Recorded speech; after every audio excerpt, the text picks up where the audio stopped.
विद्यालय के बच्चों का अगर कार्यक्रम होगा, अगर किसी को कुछ गीत कविता प्रस्तुत करनी होगी तो वो बता सकते हैं, नहीं तो आगे कार्यक्रम संबोधन का शुरू होगा। और एक छोटे से कार्यक्रम के बाद आज का यह कार्यक्रम स्थगित कर दिया जाएगा।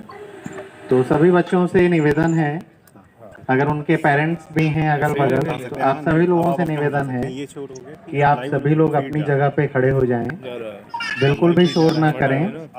और बस कुछ ही क्षणों में झंडारोहण होने जा रहा है, तो सभी बच्चे अपनी जगह पे खड़े हो जाएं।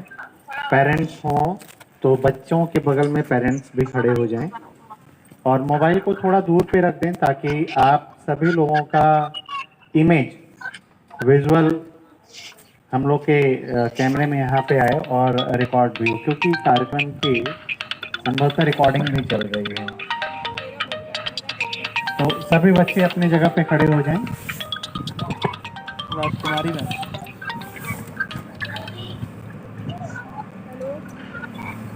एक मिनट बस, एक मिनट। तो सर से बात कर लीजिए आप। क्या मैम? राजकुमारी मैम नहीं ज्वाइन कर रही बात कर रहे हैं। मैम स्कूल के ग्रुप पे लिंक गया है, क्लिक करिए।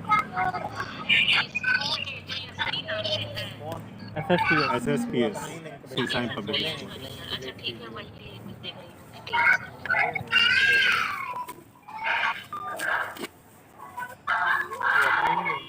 जबकि बोले हैं ग्रुप पे क्लास 4 पे डिलीट कीजिए उसको।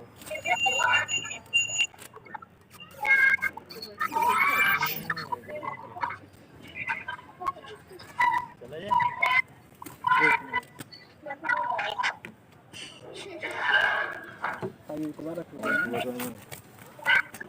यासिर इसको हैंडल करेगा ऊपर के लिए, ठीक है? ये ऐसे बस कर देंगे। हाँ बस हल्का सा।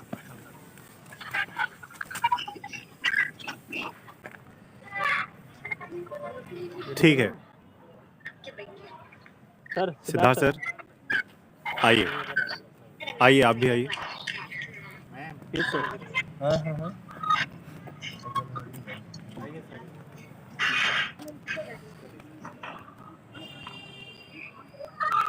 सभी लोग अपनी जगह पर खड़े हो जाएंगे।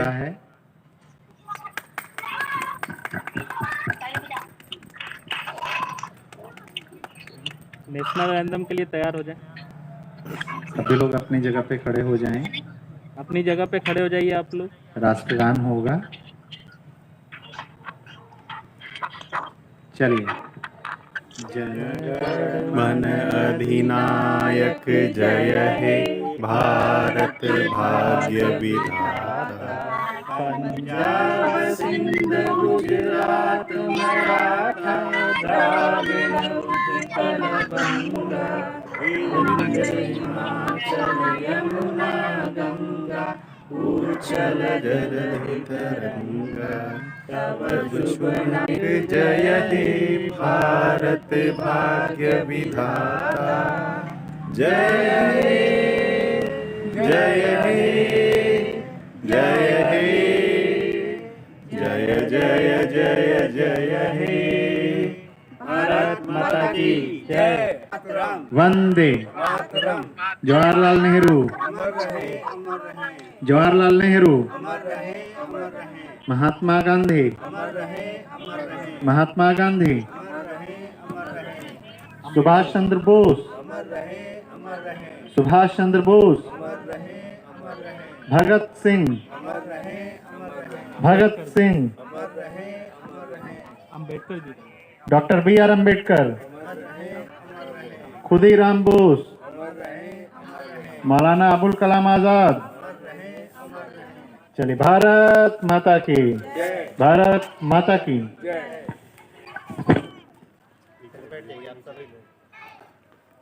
कुर्सियां लगी, आप सभी लोग बैठ जाइए।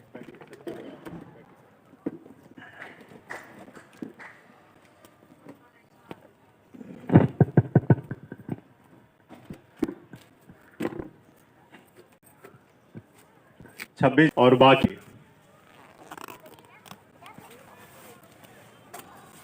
कार्यक्रम की अगली कड़ी में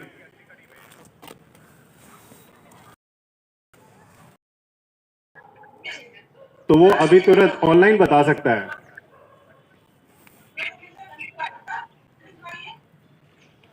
यासिर सर देखेगा, वॉच करिएगा। क्या कोई बच्चा अपनी सहभागिता करना चाहता है? कौन है यासिर सर? नाम बताइए। हरिराम कृष्ण। हरे राम कृष्ण, बहुत बढ़िया।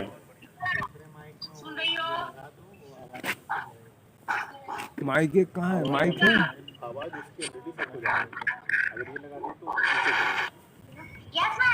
ठीक है, और छोटे बच्चों में कोई कविता सुनाना चाहेगा? हिंदी की कविता, अंग्रेजी की कविता, LKG से, UKG से? बहुत बढ़िया, बहुत बढ़िया। और कौन है? नाम बताओ, कौन सुनाना चाहेगा? कौन यस सर बोला?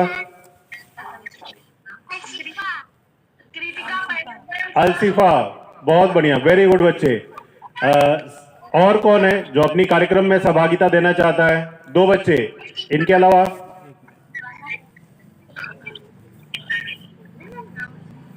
दो बच्चों के अलावा और कौन है? सुनानी है, अगर आपको कोई कविता सुनानी है, हिंदी की कविता, आज का कार्यक्रम अगर खासतौर से बड़े बच्चे क्लास 6, 7, 8, 5, 6, 7, 8, 9 और 10, आप लोग भी अपनी सहभागिता सुनिश्चित करें। स्क्रीन रिकॉर्डिंग हो रहा है? स्क्रीन रिकॉर्डिंग YouTube पे लाइव जा रहा है।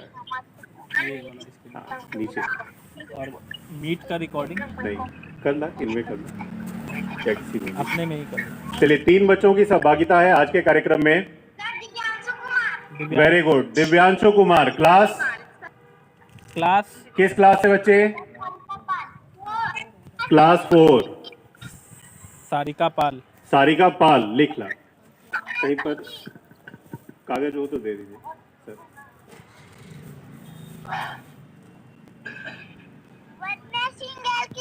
वान्या सिंह। बहुत बढ़िया, बहुत बढ़िया, वेरी गुड। क्या नाम है? वान्या सिंह। वान्या सिंह LKG से, ये भी अपनी सहभागिता करेंगी। और कोई बच्चा जिसका जोश बढ़ रहा हो? यहाँ हम भी हैं, हम भी शामिल होंगे इस कार्यक्रम में। ये कार्यक्रम स्कूल के इतिहास में बहुत बड़ा कार्यक्रम होगा, क्योंकि कुछ टीचर्स ऑफलाइन जुड़े हैं और कुछ टीचर्स ऑनलाइन जुड़े हैं और सारे बच्चे ऑनलाइन कनेक्ट हैं। तो आप लोगों से ये श्रेया पाल क्लास 5। वेरी गुड, श्रेया पाल क्लास 5, एक नाम ये भी लिख लीजिए। आप अपनी सहभागिता जरूर करें, क्योंकि ये पूरी रिकॉर्डिंग ये YouTube पर लाइव भी जा रही है। तो आप ये अपनी प्रस्तुति भी देख सकते हैं कि आपने जो प्रस्तुति दी है वो कैसा हुआ है।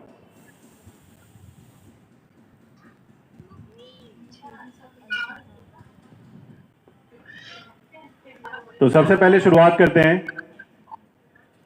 एक बार फिर से कौन कौन बच्चे पार्टिसिपेट करना चाहते हैं, अपना अपना नाम बोलेंगे। UKG से वान्या सिंह, LKG से हाँ, क्लास 3, क्लास 6, मेरा चल रहा है। चल रहा है ना? अब रिकॉर्डिंग भी कर रहे हैं। Very good. बहुत क्लास 1 कोई नहीं, क्लास 2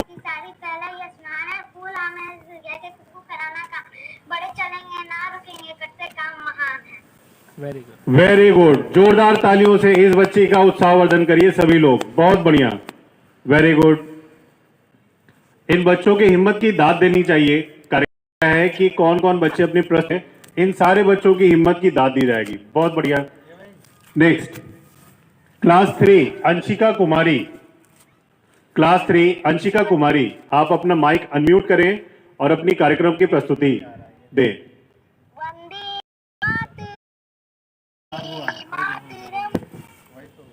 वेरी गुड, बहुत बढ़िया, तालियों से उत्साहवर्धन करिए इस बच्चे का।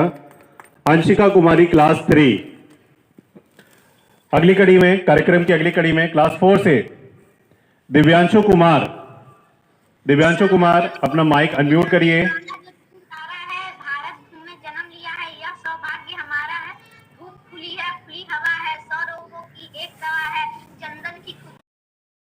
जोरदार तालियों से दिव्यांशु कुमार का उत्साहवर्धन करें। ऑन करिएगा और अपना वीडियो भी ऑन करिए सभी बच्चों के लिए। सारे बच्चे अपना वीडियो ऑन करके सामने बैठिए, क्योंकि ये पूरा का पूरा सेशन रिकॉर्ड हो रहा है। कि सारे बच्चे अपना वीडियो ऑन करके सामने रहिए, सामने बैठे। क्लास 4 से जिसकी भी प्रस्तुति हो वो अपना माइक और अपना वीडियो दोनों ऑन करेंगे। सारे जग को पथ दिखा, भारत भूमि में जन्म लिया है, यह सौभाग्य हमारा। धूप खुली है, रोगों की एक दवा है, स्वरोगों से भींगा भींगा है आंचल सारा।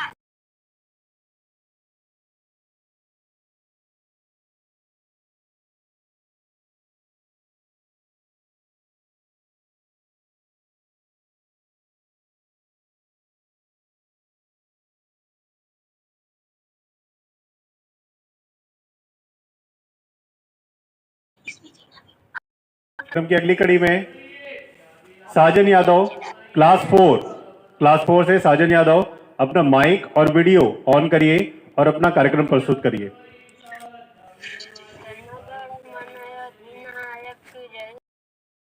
गीत सारे जहां से अच्छा अगर आपको गाना हो।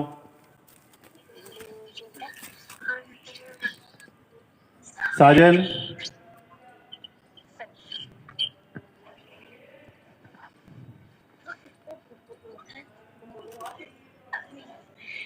चलिए कार्यक्रम में आगे बढ़ते हैं। क्लास 5 से श्रेया पाल के नाम लिखाएंगे, जो लोग गरीब भिखारी हैं, जिन पर न किसी की छाया है, हम उनको गले लगाएंगे, हम उनको सुखी बनाएंगे। जो लोग अंधेरे घर में है, अपनी ही नई नजर में है, हम उनके कोने कोने में को सुखी बनाएंगे। जो लोग हार कर बैठे हैं, उम्मीद मार कर बैठे हैं, हम उनके बुझे दिमागों में फिर से उत्साह जगाएंगे। रोको मत, आगे बढ़ने दो, आजादी दीवाने हैं। हम मातृभूमि की सेवा में अपना सर्वस्व लगाएंगे। हम उन वीरों के बच्चे हैं जो खून के सच्चे पक्के हैं, हम उनका नाम बढ़ाएंगे, हम में नाम कमाएंगे। जय हिंद, जय भारत। वाह, जोरदार तालियां श्रेया पाल। इस बच्ची के लिए जोरदार तालियां सारे बच्चों की तरफ से, जोरदार तालियां सारे टीचर्स की तरफ से। बहुत बढ़िया गाया श्रेया पाल ने, बहुत बढ़िया बच्चे, बहुत ढेर सारा आशीर्वाद तुम्हें। और आगे के कार्यक्रम में भी इससे भी अच्छी प्रस्तुति दो। बहुत बढ़िया गाया तुमने। अगले कार्यक्रम की अगली कड़ी में क्लास 6 से शिवांगी पाल अपना माइक और वीडियो ऑन करिए और अपना कार्यक्रम प्रस्तुत करें। शिवांगी पाल क्लास 6। अभी सब कुछ कहीं भी नहीं थे, हम तो बिना बोले कर रहे हैं। सारे बच्चे अपना माइक म्यूट करिए, बाकी बच्चों की भी आवाज आ रही है। सभी पूर्ण स्वराट की मातरम, तू ही मेरा करम, तू ही मेरा धर्म, दिल मेरा पुकारे वंदे मातरम, दिल मेरा पुकारे वंदे मातरम, तुझ पे कुर्बान मेरा ये सारा जहां, दिल मेरा पुकारे वंदे मातरम। तेरी मिट्टी की खुशबू मेरे सांस में, तेरा इंसाफ दिल मेरे एहसास में, तेरा इंसाफ दिल मेरे एहसास में, तुझ पे कुर्बान ये मेरा सारा जहां, दिल मेरा पुकारे वंदे मातरम। जय जय भारत। हो गया। जोरदार तालियां इस बालक के लिए। बहुत बढ़िया गीत गाया। और अक्सर स्कूल के सारे कार्यक्रमों में इस बच्चे की सहभागिता हमेशा रहती है। हरे राम, इसी तरह से अपने गीतों के माध्यम से सारे स्कूल में अपना नाम ऊंचा रखो। हमें जिनका संबोधन प्राप्त होगा, जिनको हम सुनने के लिए यहाँ पर उपस्थित हुए हैं आपके बड़े प्रिय सिद्धार्थ सर, मैं उनको आमंत्रित करूंगा कि वे आएं और हम सभी लोगों को अपनी बात पहुंचाएं। जोरदार तालियां सिद्धार्थ सर के लिए।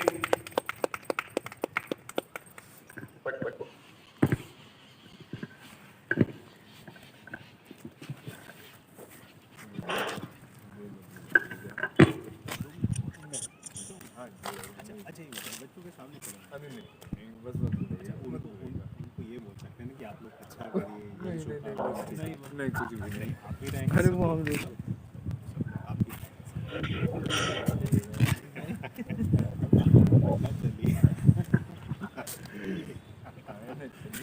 बात जब बात तैयार रहेगा, नाम ले लेगा, तैयार रहेगा वो सभी लोग बिल्कुल इंटरेक्ट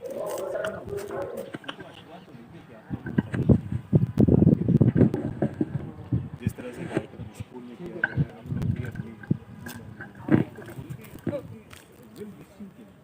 चलिए वही विश कर लो।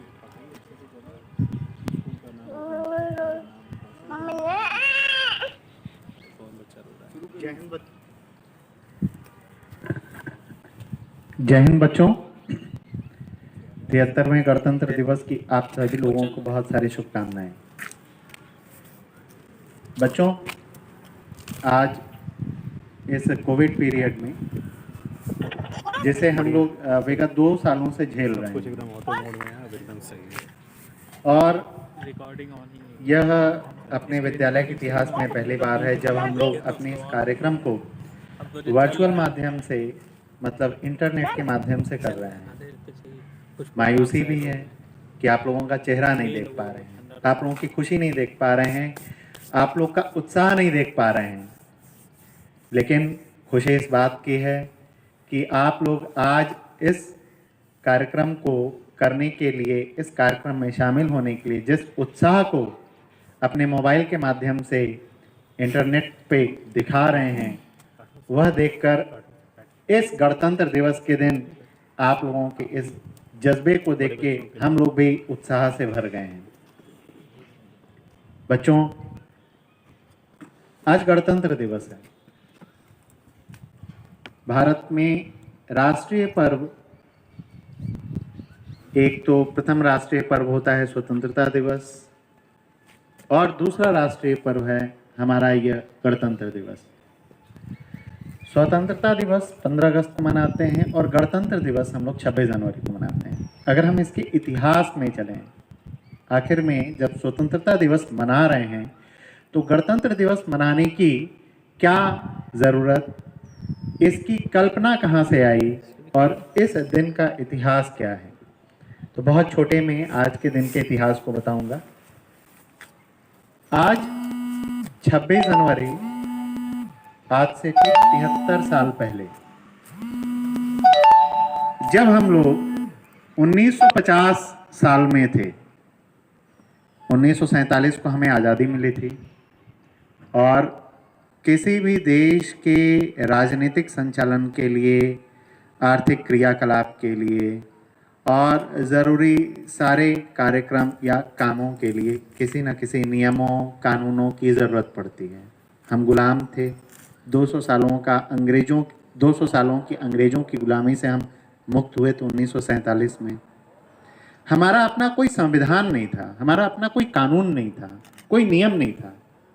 हम अंग्रेज़ों के बनाए हुए कॉलोनियल रूल से चल रहे थे, उनकी बनाए ब्रिटिश पार्लियामेंट के बनाए हुए कानून से हम चल रहे थे।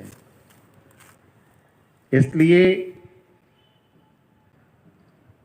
1885 में जब कांग्रेस की स्थापना होती, उसके बाद से ही लगातार इस बात की मांग की जाती रही कि हमारे देश में हमारा अपना संविधान हो, हमारे देश में हमारी अपनी विधानसभाएं हों, पार्लियामेंट हो हमारा। और इस बात को लेके 1929 में जब कांग्रेस का अधिवेशन हो रहा था और उसमें, उस कांग्रेस के अधिवेशन में इस देश के प्रथम प्रधानमंत्री जवाहरलाल नेहरू, सुभाष चंद्र बोस, और उनके साथ के युवाओं को जिम्मेदारी दी गई कि इस अधिवेशन के एजेंडे को और इस अधिवेशन में होने वाले तमाम निर्णयों को आप लोग ड्राफ्ट करेंगे। तब पहली दफ़ा सुभाष चंद्र बोस और जवाहरलाल नेहरू के संयुक्त प्रयास से और उनके और युवा साथियों के सहयोग से 1929 में भारतवर्ष के पूर्ण स्वराज की मांग की गई। पूर्ण स्वराज, इसके पहले पूर्ण स्वराज की मांग आधिकारिक रूप से कभी उठी नहीं थी। विविध मंचों से ज़रूर उठती थी। विभिन्न राष्ट्रीय जो नेता थे हमारे स्वतंत्रता संग्राम के, वे ज़रूर उठाया करते थे। लेकिन 1929 में कांग्रेस के अधिवेशन में सभी लोगों ने इस बात का सर्वसम्मति से समर्थन किया कि प्रत्येक साल 26 जनवरी को हम इस देश की स्वतंत्रता का दिन मनाएंगे। फिर से सुनिए, प्रत्येक साल 26 जनवरी को इस देश की स्वतंत्रता का दिवस मनाया जाएगा। ये तय हो गया था 1929 में। 31 दिसंबर 1929 को रावी नदी के किनारे, आज के जो पाकिस्तान में है, और 1947 के पहले का जो भारत था, आज़ादी के पहले का जो भारत था, जिसमें आज का बांग्लादेश भी शामिल था और आज का पाकिस्तान भी शामिल था,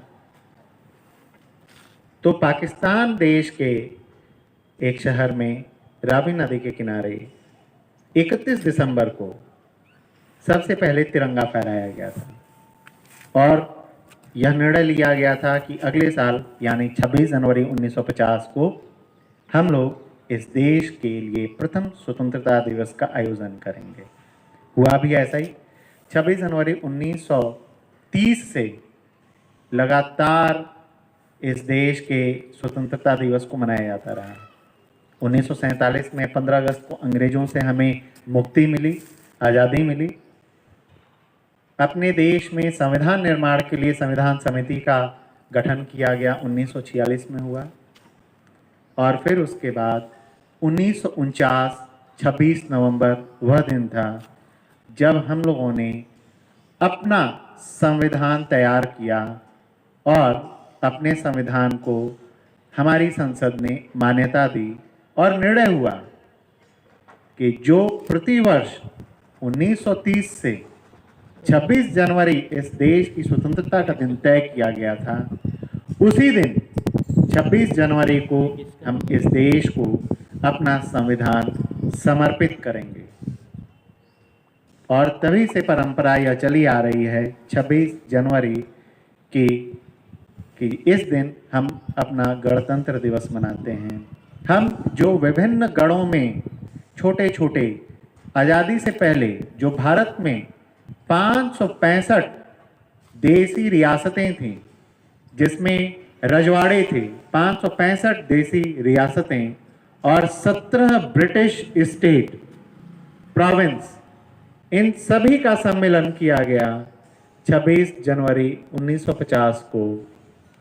और इन सभी को 26 जनवरी 1950 को हमारा यह नया संविधान समर्पित किया हमारे राष्ट्रीय नेताओं ने।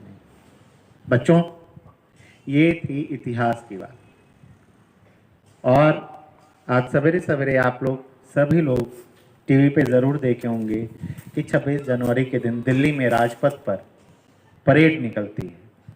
परेड होता है जिसमें सेना के लोग, विभिन्न स्कूलों के छात्र छात्राएं और एनसीसी, स्काउट गाइड, इन जैसे एनएसएस, इन जैसे तमाम संगठन भी हिस्सेदारी करते हैं।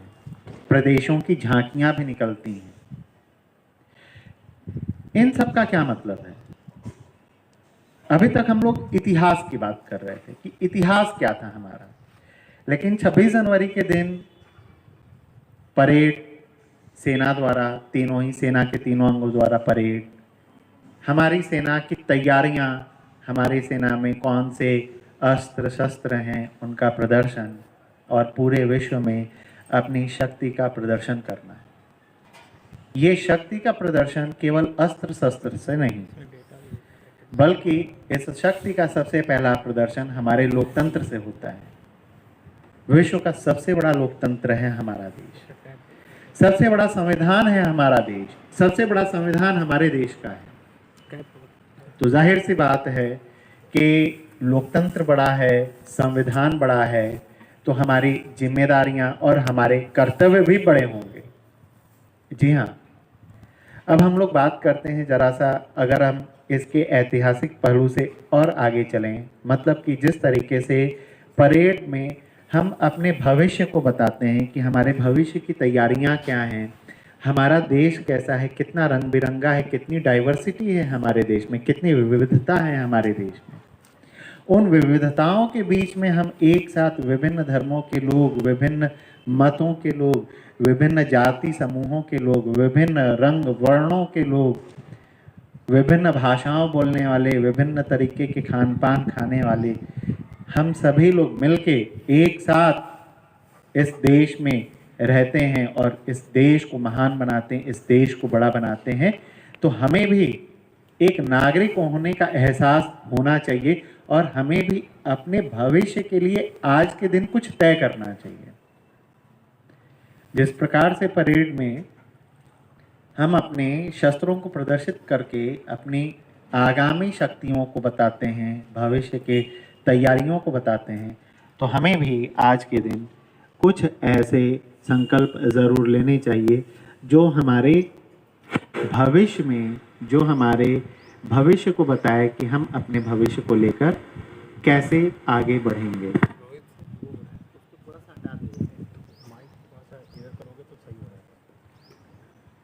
और इस कड़ी में मैं आप लोगों के साथ कुछ मुद्दों को, आप लोगों के सामने, कुछ बच्चों के भी सामने और बच्चों के साथ बैठे हुए अभिभावकों के भी सामने कुछ मुद्दों के साथ बात करना चाहता हूँ। अपनी बात उन मुद्दों के माध्यम से रखना चाहता हूँ। सबसे पहला, आज हम जिस परेशानी से जूझ रहे हैं, कोविड, पूरी दुनिया इस महामारी से जूझ रही है। न सिर्फ हम, बल्कि पूरी दुनिया इस महामारी से जूझ रही है। पूरी दुनिया में इस महामारी का आतंक है। न जाने कितने ही लोग असमय जा चुके हैं हमारे बीच से, न जाने हमने कितने ही अपने प्रियों को खो दिया है असमय, जिनकी उम्मीद नहीं थी, जिनकी कल्पना नहीं थी कि हम इतनी जल्दी उनसे बिछड़ जाएंगे। लेकिन एक बुरे वक्त की तरीके से वो वक्त भी बीत गया। तो इस कोविड पीरियड में हम सभी बच्चे, हम सभी अभिभावक इस जिम्मेदारी को समझें कि हम न सिर्फ अपनी सुरक्षा करें, न सिर्फ अपनी जिम्मेदारियां निभाएं, बल्कि अपने कर्तव्य को भी निभाएं।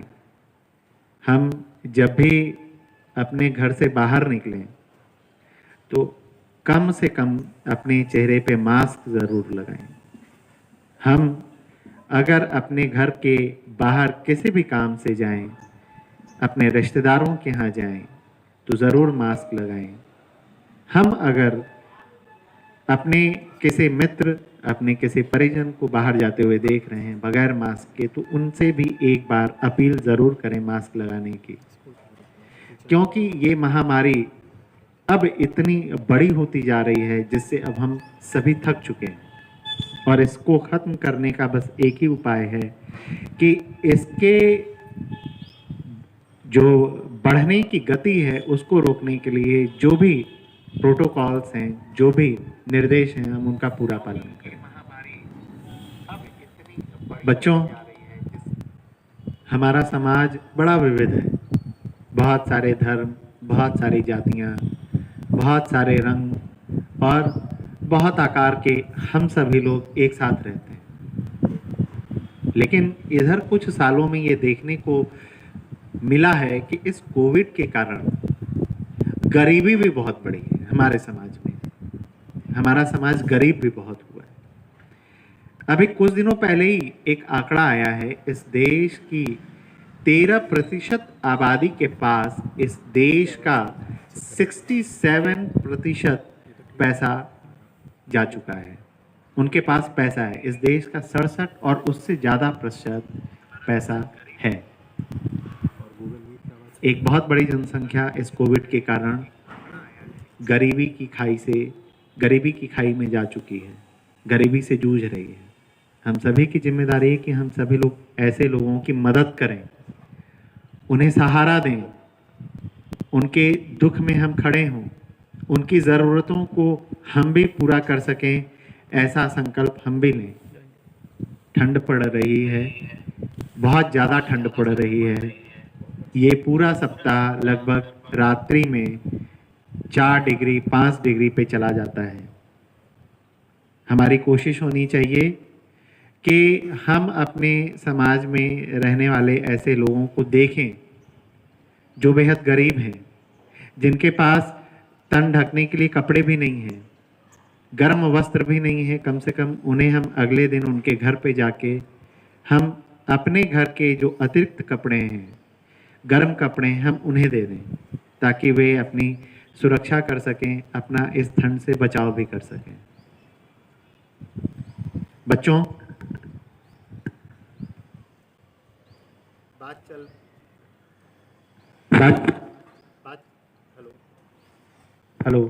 बात चल रही है इस महामारी से पड़े प्रभाव की हमारे समाज पे।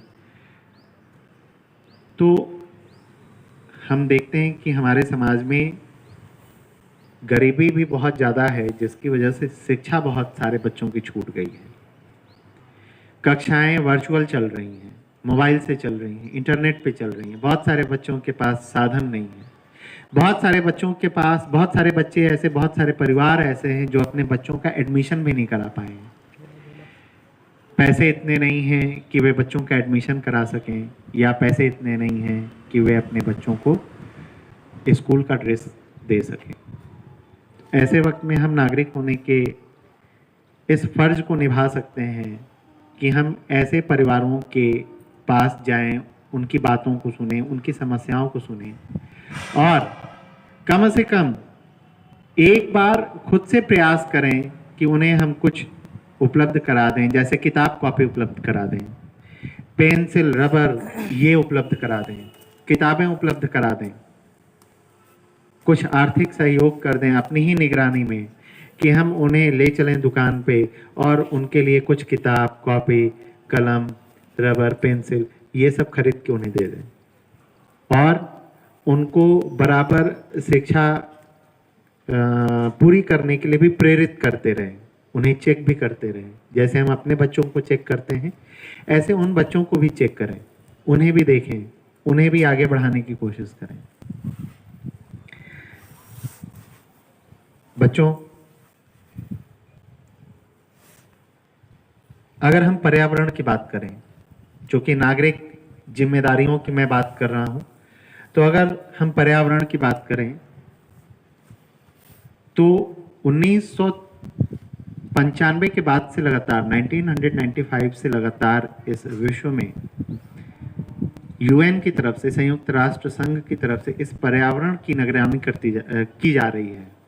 गंभीरता से, हो तो पहले से रहा है, लेकिन गंभीरता से इस पर्यावरण की निगरानी की जा रही है। अभी एक जलवायु सम्मेलन हुआ 2021 में, 31 अक्टूबर से लेके 12 नवंबर तक। इसके पहले 2 रिपोर्ट आई पूरे विश्व में, और वो रिपोर्ट इतनी भयानक हैं कि अगर उस रिपोर्ट को हम पढ़ लें तो हम अपने भविष्य को होता हुआ अपने आँख के सामने तुरंत देख लेंगे कि हमारा भविष्य कितना प्रदूषित होगा, इसकी हम कल्पना कर सकते हैं। रिपोर्ट में बताया गया है कि ये पृथ्वी गर्म हो रही है। आप भी सोच रहे होंगे कि गर्म हो रही है तो ये अच्छी बात है, धूप आज ठंडी इतनी है तो पृथ्वी, अगर सूर्य अच्छी किरणें अच्छी निकलेंगी, उसमें गर्मी होगी तो हमारा भी शरीर जैसे गर्म होगा, अच्छा लगता है, तो वैसे ही पृथ्वी को भी अच्छी लगेगी ये गर्मी। ऐसा नहीं, ये गर्मी इस पृथ्वी के लिए नुकसानदायक है। और आंकड़े के मुताबिक ये गर्मी 1990 और 19वीं शताब्दी जब औद्योगिक क्रांति हुई थी, उसके बाद ये गर्मी 1.5 डिग्री सेल्सियस तक पहुंच चुकी है। ये पृथ्वी हमारी 1.5 डिग्री सेल्सियस गर्म हो चुकी है। और जो इस त्रासदी का मतलब आने वाली जो हमारा फ्यूचर है, जो हमारा आने वाला फ्यूचर है, जो हमारा भविष्य है, वो इस भयंकर पर्यावरण के प्रदूषण से बच सके, वैज्ञानिकों ने इस बात को कहा है कि हमें अपने वर्तमान समय में इस पृथ्वी की गर्माहट को लगभग 2 डिग्री कम करना पड़ेगा। इस 2 डिग्री को कम करने का जो निश्चय है, इस दफा हुए 2021 में जलवायु परिवर्तन सम्मेलन में सभी देशों ने बड़े ही गंभीरता से लिया। ये जलवायु सम्मेलन 26वां था। इस 26वें जलवायु सम्मेलन के पहले अभी तक जो आंकड़े आते थे, सारे देश एक साथ इस पे कभी भी विश्वास नहीं करते थे। इवन 2 रिपोर्ट्स भी जो आए थे उस पे भी बहुत उनको भी कहा गया था कि ये गलत रिपोर्ट है, लेकिन जब सम्मेलन शुरू हुआ और विवरण प्रस्तुत किए गए तो सभी देशों ने माना कि नहीं, अब स्थिति बहुत गंभीर हो गई। बच्चों, हमारा आपसे निवेदन है और अभिभावकों आपसे भी निवेदन कि कम से कम हम अपने इस गर्म होती हुई पृथ्वी को खुद से बचाएं। इसके लिए सबसे पहले हमें करना पड़ेगा कि हम पर्यावरण को नुकसान पहुंचाने वाली सभी चीज़ों को अपने इस जीवन में उपयोग करना कम कर दें। जैसे प्लास्टिक का इस्तेमाल, प्लास्टिक की थैलियाँ, हम बाजार जाते हैं, कुछ भी सामान लाते हैं, छोटा से छोटा सामान भी लाते हैं, प्लास्टिक की थैली में लाते हैं। सब्जियां भी लाते हैं, प्लास्टिक की थैली में लाते हैं। चिप्स भी बच्चों के लिए खरीद के लाते हैं, प्लास्टिक की थैली में लाते हैं। तो सबसे पहला काम कि इसके उपयोग को हम बेहद कम करें, क्योंकि हम प्लास्टिक घर में लाते हैं और फिर फेंक देते हैं, और ये प्लास्टिक मिट्टी या बाहर जब कूड़े कचरे में जाता है तो ये गलता नहीं है। इसमें जब सनलाइट, जब सूरज की किरणें पड़ती हैं, केमिकल रिएक्शन होता है, तो इसमें से ग्रीन हाउस गैसेस का उत्सर्जन होता है जो हमारे इस पर्यावरण को नुकसान करती है। दूसरा, हम छुट्टियों के दिन कम से कम रविवार को किसी भी डीजल पेट्रोल से चलने वाली गाड़ियों का इस्तेमाल न करें, अगर बहुत ज़रूरी ना हो तो, क्योंकि उनसे जो गैसेस निकल रही हैं वो हमारे इस पर्यावरण को बहुत ज़्यादा दूषित कर रही हैं। इसके अलावा अभी कुछ दिनों पहले मैंने एक रिपोर्ट पढ़ी कि इस विश्व का जो 26% जो कार्बन उत्सर्जन हो रहा है वो हमारे इलेक्ट्रॉनिक सामानों के उपयोग से, जैसे हम घर में बिजली जलाते हैं तो उसमें भी जो केमिकल रिएक्शन होता है उससे भी जो निकलता है, उन पूरे विश्व में जो परसेंटेज है वो 26% है। जैसे हम लोग लैपटॉप इस्तेमाल करते हैं तो वो हम छोड़ देते हैं घंटों इस्तेमाल, तो उससे जो गैसेस निकलती है वो भी एक तरह के का प्रदूषण करती हैं। तो पर्यावरण प्रदूषण, ये हमारी जिम्मेदारी है कि हम अपने इस पर्यावरण को प्रदूषित होने से रोकें, ताकि हमारा भविष्य बचे, हमारा भविष्य अच्छा हो, हमारा भविष्य सुंदर हो। हम गणतंत्र दिवस मनाने, हम स्वतंत्रता दिवस मनाने के लिए आगे भी जिंदा रहें। नहीं तो अगर इन सारे उपायों को हम नहीं करेंगे तो निश्चित रूप से ये मानव जाति खत्म होते देर न लगेगी। पर्यावरण, यह प्रकृति हमें इतना वक्त नहीं देगी, और जब वो हमारा नुकसान करना शुरू करेगी तो जिस प्रकार हम कोविड में अपने जानने वालों को, अपने परिवार के सदस्यों को खो बैठे हैं, वैसे ही अचानक एक बार फिर से हम खो देंगे लोगों को। अगले मुद्दे की तरफ मैं जो आपका ध्यान आकर्षित करना चाहता हूं बच्चों, वो महिला सुरक्षा का है। महिला सुरक्षा, हमारे समाज में महिलाओं के प्रति हिंसा बहुत बढ़ गई है, बहुत ज़्यादा। हम हिंसक हो गए हैं। हम जैसे जैसे आगे बढ़ रहे हैं, विकसित हो रहे हैं, हम वैसे वैसे अधीर होते चले, हमारे अंदर धैर्य खत्म होता चला जा रहा है। हम पेशेंस नहीं रखते हैं, अपने से बड़ों की बात नहीं मानते हैं, हम उनको नुकसान पहुंचाने का सोचते हैं। तो ये एक प्रकार की हिंसा है। अगर हम किसी को चोट पहुंचाते हैं, किसी का नुकसान करते हैं, तो ये एक तरीके की हिंसा है। और खासकर विगत कुछ सालों में महिला हिंसा चाहे वो महिला यौन हिंसा हो, जिसको हम लोग रेप कहते हैं, इसकी घटनाएं, या छेड़छाड़ है, इसकी घटनाएं बहुत ज़्यादा बढ़ गई हैं। इसके लिए ज़रूरी है कि हम सभी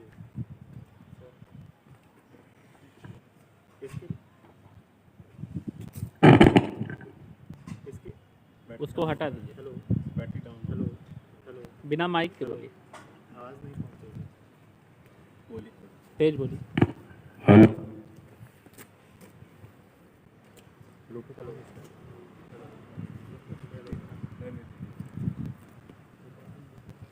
सर, बैटरी डाउन है। तो इसके लिए ज़रूरी है कि हम खुद से सबल हों, हम मजबूत हों, हम अपने अधिकारों को जानें, हम अपने अधिकारों के लिए लड़ें। अधिकार कौन से? हमारे कानूनी अधिकार। उनको बोलना है तो बोलिए। बहुत सारी घटनाएं ऐसी होती हैं महिलाओं के साथ, हमारी बेटियों के साथ, हमारे बहनों के साथ, जिसमें वो आवाज़ नहीं उठाती हैं। वही आवाज़। घटनाएं उनके साथ हो जाती हैं, लेकिन वो बोलती नहीं हैं। लेकिन वो बोलती नहीं हैं, और इसके कारण, उनके आवाज़ न उठाने के कारण, अपने ऊपर हुई हिंसा का विरोध न करने के कारण ऐसे लोगों का मनोबल बढ़ता जाता है, जिनकी गलत नज़र महिलाओं पे होती है, हमारे बेटियों पे होती है, हमारे बहनों पे होती है। उनका मनोबल अगर हमें गिराना है तो हमें ऐसे लोगों के खिलाफ आवाज़ संगठित होकर उठानी पड़ेगी। किसी महिला पे हुई हिंसा उसके खिलाफ, उसके साथ हुई हिंसा केवल नहीं है, वो हम सभी के साथ है। मेरी बेटी के साथ है, मेरी बहन के साथ है, मेरी माँ के साथ है। इसलिए कभी हमें ये नहीं सोचना है कि किसी एक महिला के साथ हुई हिंसा उसका अपना मामला है। हमारे पड़ोस में अगर कोई महिला अपने पति के द्वारा पीटी जाती है, अपने घर के द्वारा अगर उसका शोषण होता है, तो हम शांत रहते हैं। हमें अपनी जिम्मेदारी निभानी चाहिए, हमें शांत नहीं रहना चाहिए, और कम से कम उस परिवार में जाके उनसे बात करनी चाहिए, उनको बताना चाहिए कि इस तरीके से आप किसी के मानव अधिकारों का उल्लंघन नहीं कर सकते, भले ही वो आपकी पत्नी हो, भले ही वो आपकी बेटी हो, भले ही वो आपकी बहन हो, या कोई भी अपरिचित हो। अभी इस बीते हुए सप्ताह में आप लोग को जान के विश्वास नहीं होगा, सुप्रीम कोर्ट, इस देश की उच्चतम न्यायालय बहुत बढ़िया मैटर सुन रही है। विवाहेतर विवाह संबंध में रेप, विवाह संबंध में अपनी पत्नी से, बहुत बढ़िया मैटर है ये, समझने लायक है।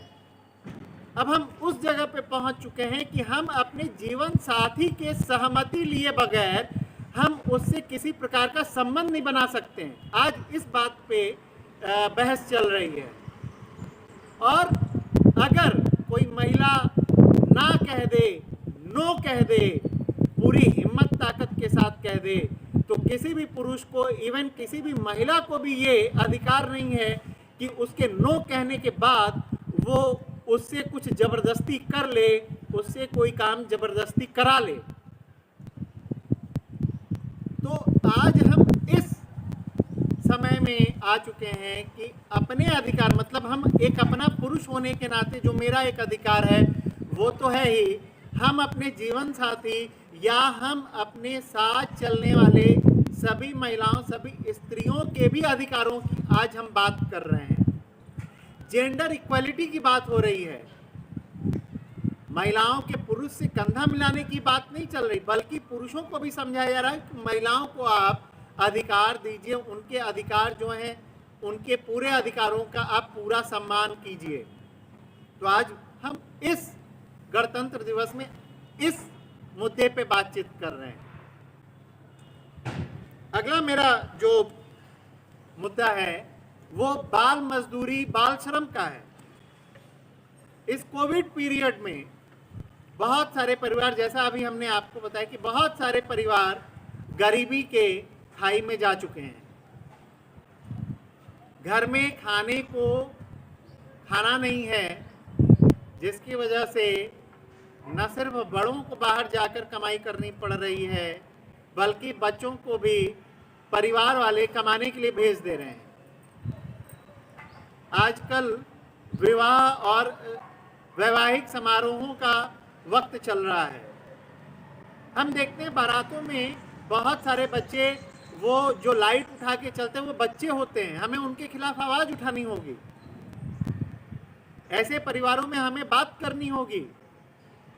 जो बैंड बाजे वाले हैं, जो लाइट वाले हैं, उसके मालिक से बात करनी होगी। उनको कहना होगा कि अगर आप इस बच्चे से काम कराते हैं तो पुलिस में आपकी शिकायत की जाएगी।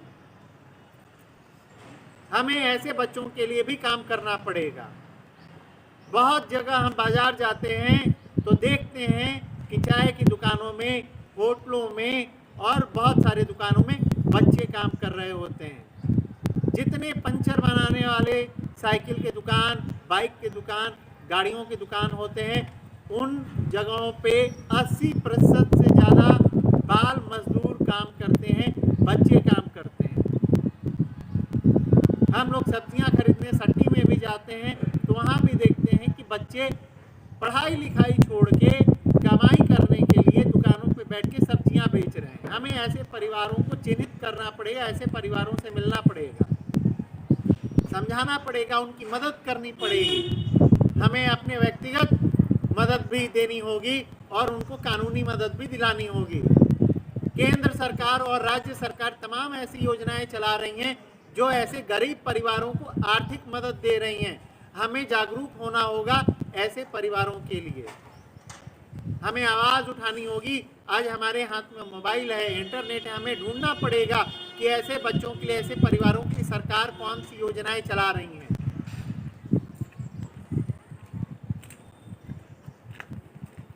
मेरा अगला और अंतिम पॉइंट पर्यावरण सुरक्षा का है। इसके पहले भी हमने पर्यावरण के एक हिस्से पे बात की। यह अंतिम मुद्दा बहुत महत्वपूर्ण है और इसके साथ एक मुद्दा और जो छूट रहा है, पहले उस पे बात कर लेता हूं। इस देश में प्रत्येक दिन, प्रत्येक रात लगभग 25 करोड़ से ज़्यादा नागरिक भूखे पेट सोते हैं। 25 करोड़ से ज़्यादा। अगर मैं आंकड़ों की बात करूं, और थोड़े मेरे आंकड़े इधर उधर हो सकते हैं, लेकिन ये संख्या इससे कम नहीं है। प्रत्येक दिन लगभग 25 करोड़ से ज़्यादा लोग भूखे पेट सोते हैं। पिछले सप्ताह एक रिपोर्ट में पढ़ रहा था, अंग्रेजी अखबार द हिंदू में बहुत बड़ी आर्टिकल निकला हुआ था भारत को लेके, कि भारत में दो तरीके की स्थिति देखने को मिल रही है आज के डेट में। एक कि हम गरीबी से जूझ रहे हैं, भूखमरी से जूझ रहे हैं, और भूखमरी सूचकांक में हम पूरे विश्व में 107वें स्थान पे हैं। भूखमरी सूचकांक में बड़ी शर्म की बात है हम लोगों के लिए। इतना बड़ा लोकतंत्र, इतना बड़ा संविधान, इतनी बड़ी सरकार, लेकिन भूखमरी के सूचकांक में हम लोग विश्व में बड़े ही निम्न पायदान पे हैं। हमसे अच्छी स्थिति में हमारा पड़ोसी देश बांग्लादेश है। तो एक नागरिक होने के नाते हम क्या कर सकते हैं? एक नागरिक होने के नाते हम प्रतिदिन अपने प्लेट में जो भोजन छोड़ते हैं, जिसको हम कहते हैं कि अब खाने का मन नहीं कर रहा, हम संकल्प लें आज के दिन कि हम अब प्रतिदिन जितने भी वक्त खाना खाएंगे, कभी भी भोजन का एक दाना भी अपने प्लेट में नहीं छोड़ेंगे। कभी कभी हम लोग इस उम्मीद से ले लेते हैं प्लेट में कि खा लेंगे, और लेने को 4 पूड़ियाँ ले लेते हैं, और जब खाना शुरू करते हैं तो पता चलता है कि केवल 3 पूड़ी खा पाएंगे, 1 पूड़ी नहीं खा पाएंगे। वो 1 पूड़ी हम फेंक देते हैं। लेकिन जरा उस बच्चे का, उस परिवार का चेहरा याद कीजिए जो इसी 1 पूड़ी के आस में बैठा होगा कहीं। आज की रात वो भूख से काटेगा, उसके बच्चे भूख से बिलबिलाएंगे, और हम उस एक पूड़ी को ये समझ के छोड़ देते हैं कि हमारा पेट भर गया है, अब हम नहीं खा पाएंगे। तो आप सभी लोगों से एक निवेदन है कि कम खाइए, लेकिन भोजन कभी फेंकिए मत। संकल्प लीजिए इस बात का। भले ही पेट पूरा ना भरे चलेगा, लेकिन भोजन नहीं फेंकेंगे, ये संकल्प लीजिए। भोजन नहीं छोड़ेंगे अपने थाली में, ये संकल्प लीजिए। और न सिर्फ अपने को ही ये समझाना है, बल्कि अपने अगल बगल के लोगों को भी ये बात बतानी है कि भोजन मत छोड़ना, चाहे कुछ भी हो जाए। कम खाओ, कम लो, दोबारा चाहिए ले लो, तिबारा लेना है ले लो, लेकिन कभी भी अपने थाली में, अपने प्लेट में भोजन का एक दाना भी मत छोड़िए। इसी प्रकार पानी की बात कि कभी भी पानी आधा गिलास पीजिए और आधा गिलास पानी फेंक मत दीजिए, उस पानी को संभाल के रखिए। ये जल बहुत कीमती है। विश्व में साउथ अफ्रीका एक देश है, अफ्रीकन कॉन्टिनेंट में, वहाँ पे केप टाउन नामक एक शहर है। पिछले 3 सालों से वहाँ पे पानी बिल्कुल खत्म हो चुका है। हमारे देश में कर्नाटक प्रदेश है, बेंगलोर उसका एक शहर है। प्रत्येक गर्मी को उस शहर में जितनी कंपनीज हैं वो अपने यहाँ पूरी गर्मी अपने एम्प्लॉइज को छुट्टी दे देती हैं और बोलती हैं आप लोग सभी लोग अपने घर चले जाइए। क्यों? क्योंकि पानी बेंगलोर शहर में उसका जल स्तर बेहद नीचे जा चुका है। तो न कभी भोजन अपनी थाली में एक दाना छोड़िए और न कभी अपनी गिलास में पानी छोड़िए, क्योंकि ये दोनों ही चीज जब हम छोड़ते हैं तो दोनों ही चीज बर्बाद होती है। पार्टियों में भी हम जाते हैं तो हम देखते हैं जो डस्टबिन रखा रहता है जहाँ पे सारे लोग अपना प्लेट रखते हैं, देख के अफसोस होता है कि न जाने कितना भोजन हम बर्बाद करते हैं। आईआईटी कानपुर में मैं 7 दिन तक एक कार्यक्रम में था, एक कार्यशाला में था। उनका प्रयास जान के मुझे बड़ा अच्छा लगा। वहाँ पे हॉस्टलर्स जो थे उनके लिए मेस में खाने की व्यवस्था थी और मेस में प्रतिदिन उसी कार्यशाला के दरमियान ये तय किया गया था पहले दिन से कि उस हॉस्टल में जितने भी, उस मेस में जितने भी हॉस्टलर्स आते हैं खाना खाने, प्रतिदिन जितना वो भोजन अपनी थाली में छोड़ेंगे उसका वजन होगा। पहले दिन केवल एक मेस की बात कर रहा हूं, आईआईटी कानपुर में 1 से ज्यादा मेस हैं। पहले दिन वहां पे लगभग 30 किलो से ज्यादा भोजन छोड़ा गया था, जो वजन हुआ था। और 7वें दिन जब हम लोग वापस आ रहे थे तो महज 1.5 किलो भोजन आंकड़ा आया था, 1.5 किलो पे आ गया था। ये वहां पे उन छात्रों का प्रयास था, उनका संकल्प था। ये बात आज से 8 साल पुरानी है।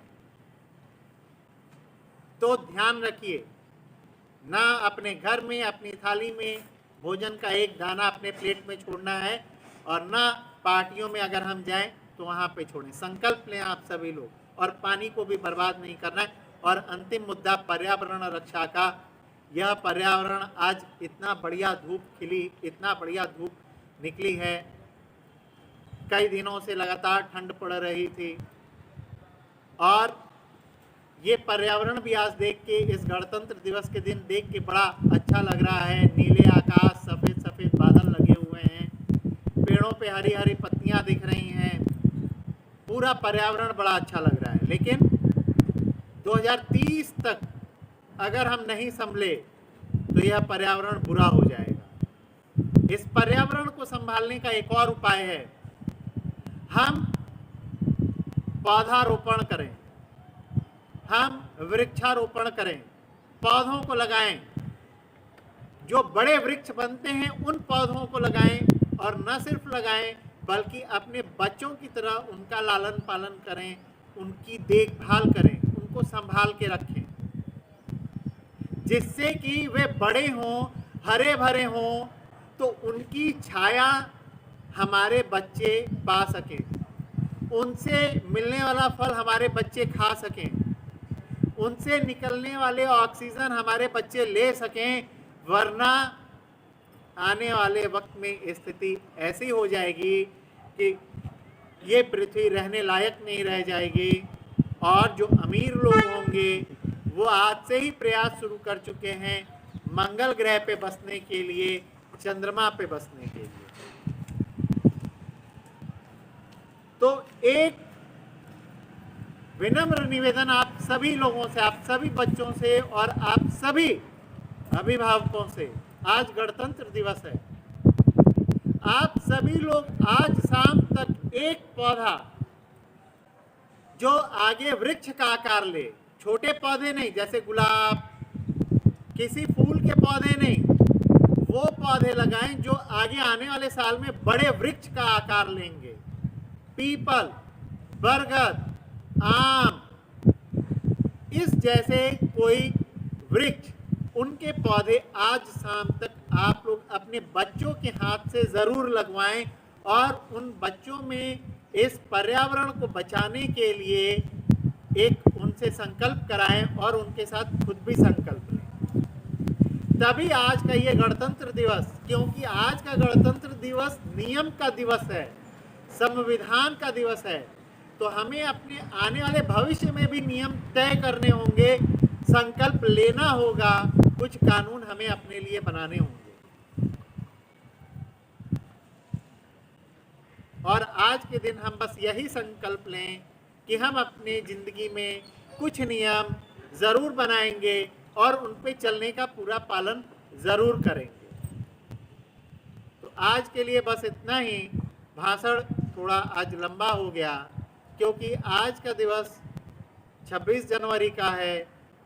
इतिहास की बहुत ज़्यादा बातें न करते हुए अगर हम आगामी भविष्य की तैयारी करें तो निश्चित रूप से जिस प्रकार आज हम अपना गणतंत्र दिवस मना रहे हैं 73वां, अगले आने वाले साल में 100वां गणतंत्र दिवस भी हम इससे भी शानदार तरीके से मनाएंगे। ऐसी हम लोगों की कल्पना होनी चाहिए, ऐसा हम लोगों का संकल्प होना चाहिए। तो आज के लिए बस इतना ही। और हम सभी लोग, चाहे बच्चे चाहे अभिभावक, हम सभी लोग संकल्प अवश्य लें कि इन सभी मुद्दों पे हम ज़रूर जागरूक हों, ज़रूर खड़े हों। दूसरों की लड़ाई उनकी लड़ाई नहीं है, दूसरों की भी लड़ाई हमारी लड़ाई है, क्योंकि उनकी स्थिति में हम भी कभी आएंगे तो आज हम उनका साथ देंगे, कल को वो हमारा साथ देंगे। आज हम इस पर्यावरण को बचाएंगे तो ये पर्यावरण भी हमारी रक्षा करेगा और पर्यावरण हमारी रक्षा इतने सालों से करता आया है। 10,000 सालों का मानव का इतिहास है, मानव इतिहास 10,000 सालों का है, तो इस 10,000 साल से ये प्रकृति हमारी रक्षा कर रहा है। तो बच्चों, आज के दिन हम सभी लोग ये संकल्प ज़रूर लें कि जागरूक बनेंगे, संकल्प लेंगे, पर्यावरण की रक्षा करेंगे, भोजन का एक दाना भी अपने थाली में नहीं छोड़ेंगे, जल को बर्बाद नहीं करेंगे, पर्यावरण की रक्षा करेंगे, पौधारोपण आज शाम तक ज़रूर करेंगे। तो आज के लिए बस इतना ही। जय हिंद, जय भारत।